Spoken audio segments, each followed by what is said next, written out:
Hi friends అందరికీ. ఈరోజైతే నాది వీక్ ఆఫ్ అనేసి ఇంట్లోనే ఉన్నాను. ఇంకా ఈరోజంతా ఫ్రీనే కదా అనేసి ఇంకా పితిక్ పప్పు అయినా చేస్తాము. మామూలుగా అయితే టైం ఉండదు వేరే రోజుల్లో అయితే. అందుకే ఈరోజు పితిక్ పప్పు చేసి అలాగే చికెన్ చేసి చికెన్లో పితిక్ పప్పు వేస్ట్ చేస్తే స్పెషల్గా ఉంటుంది అనేసి ఇంతవరకు ఒకసారి కూడా నేను అలా ట్రై చేయలేదు. సో ఈరోజు ట్రై చేయాలని చెప్పి చేశాను. చికెన్లో పితిక్ పప్పు వేస్ట్ చేశాను. మా అబ్బాయికి అలాగే పెట్టించాను. మా అబ్బాయి కూడా చెప్పాడు చాలా టేస్టీగా ఉందని, వాడికి టేస్ట్ బాగా ఇష్టమైంది. సరే ఇంకా విశాల్ మార్ట్కి వెళ్దాం అనేసి కొత్త బట్టలు తీసుకుని వస్తాం పిల్లోళ్ళకి అనేసి, సంక్రాంతి పండుగ దగ్గర వస్తాను కదా ఫ్రెండ్స్. సో అందుకే విశాల్ మార్ట్కి రెడీ అయ్యేసి నేను మా అబ్బాయి, మా ఆయన అయితే డ్యూటీకి వెళ్ళారు.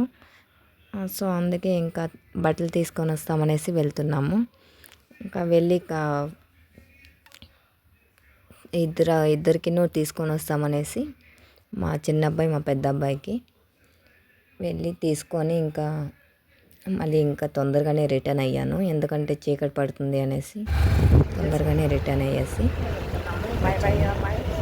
ప్లీజ్ ఫ్రెండ్స్ సబ్స్క్రైబ్ చేసుకోండి. ఈ వీడియో ఏమైనా మీకు ఇష్టమైతే కామెంట్